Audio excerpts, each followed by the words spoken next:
পাচার করার আগেই ডিস্ট্রিক্ট এনফোর্সমেন্ট ব্রাঞ্চ হাতে ধরা পড়ল। 26টি গরু সহ 5 জন পাচারকারীকে গ্রেপ্তার করল। আজ দুপুরে ডিস্ট্রিক্ট এনফোর্সমেন্ট ব্রাঞ্চ আধিকারিক স্বপন কুমার চক্রবর্তীর নেতৃত্বে রামপুরহাট থেকে শিউরিগামী একটি গরু বোঝাই গাড়ি শিউরি তিলপাড়া ব্যারেজের কাছে আটক করে। তাদের কাছে কোনো বৈধ কাগজ না থাকায় 26টি গরু আটক করে শিউরি থানায় পাঠানো হয়। গরুগুলি কোথায় কি উদ্দেশ্যে যাচ্ছিল তার তদন্ত শুরু করেছে শিউরি থানার পুলিশ। কালকে রতুয়ায় আমার মেলা, সেই মেলার আয়োজক তৃণমূলের জেলা সভাপতি আব্দুল রহিম বক্সি। কি দেখা গেল, সেই আমার মেলায় ভারতীয় জাতীয় সঙ্গীতের অবমাননা হলো। র্যাপের মাধ্যমে, চটুল মিউজিকের মাধ্যমে সেই জাতীয় সঙ্গীতের গান করা হলো। আমি ধিক্কার জানাচ্ছি।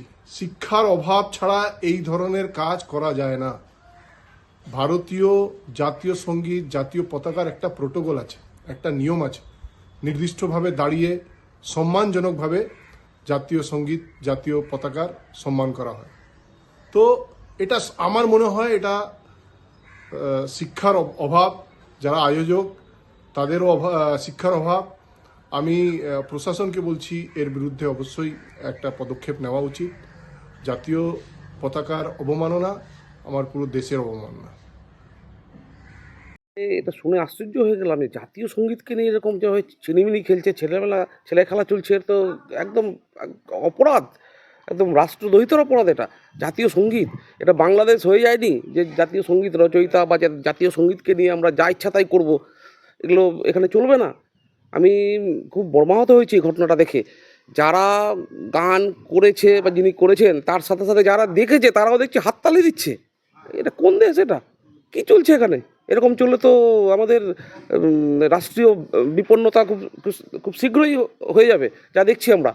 তো অবিলম্বে এই বিষয়টা নিয়ে প্রশাসনের উপযুক্ত পদক্ষেপ নেওয়া উচিত এবং যেই প্রতিষ্ঠান এই কার্যক্রম করিয়েছিল তাদের বিরুদ্ধেও একটা উপযুক্ত ব্যবস্থা নেওয়া উচিত।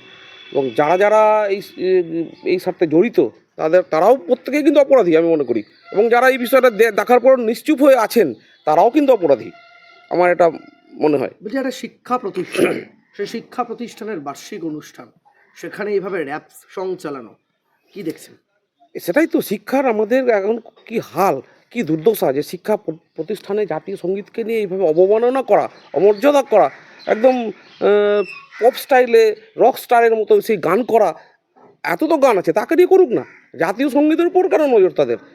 এটার আমি তীব্র বিরোধিতা করছি এবং প্রতিবাদ করছি। অবিলম্বে এর যাতে একটা যথাযথ বিচার হয় এবং যারা এর সাথে জড়িত তাদের যাতে উপযুক্ত শাস্তি হয়, এটা আমি চাইছি।